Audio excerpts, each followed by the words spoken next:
ശബരിമല തീർത്ഥാടകർക്ക് ആവേശമായി സന്നിധാനത്ത് ലേലം വിളി. വഴിപാടായി ലഭിക്കുന്ന വസ്തുക്കളാണ് ഭക്തർ ലേലം വഴി സ്വന്തമാക്കുന്നത്. ദേവസ്വം ബോർഡിന്റെ നേതൃത്വത്തിൽ ആഴ്ചയിൽ 2 ദിവസങ്ങളിലായാണ് ലേലം. 420 ആരെയിലുണ്ടോ 420 ഒരു വട്ടം, 420 2 നേരം, 420 3 നേരം. ലേലം വിളി ശബരിമല തീർത്ഥാടകർക്ക് ആവേശമാണ്. ആൾക്കൂട്ടം കണ്ട് സംഭവം എന്താണെന്നറിയാൻ വരുന്നവരും ലേലത്തിൽ പങ്കാളികളാവും.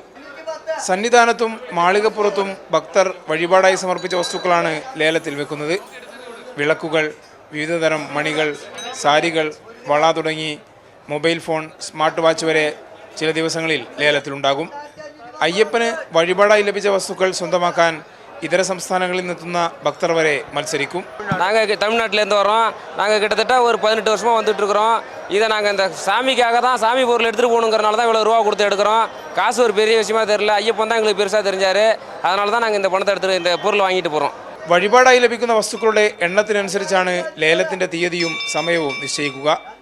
ദേവസ്വം ബോർഡ് നേരിട്ടാണ് ലേലം നടത്തുന്നത്. ശബരിമല ഭണ്ഡാരത്തിലെ മാളികപ്പുറത്തെ ലേലമാണ് ഇവിടെ നടക്കുന്നത്. ഭക്തർ കാണിക്കയായി സമർപ്പിക്കുന്ന വസ്തുക്കളിൽ നിന്നും അതിൻ്റെ മൂല്യം തിരിച്ച് നമ്മൾ ലേലം ചെയ്യുകയാണ്. മകരവിളക്കോടനുബന്ധിച്ച് ഇപ്പോൾ 2ാമത്തെ ലേലമാണ് നടക്കുന്നത്. മകരവിളക്ക് മഹോത്സവം ആരംഭിച്ച ശേഷം ഇതുവരെ 2 തവണ ലേലം നടന്നു. ലഭിക്കുന്ന തുക ദേവസ്വം ബോർഡിൻ്റെ വരുമാനത്തിലേക്ക് വരും. കൈരളി ന്യൂസ്, സന്നിധാനം.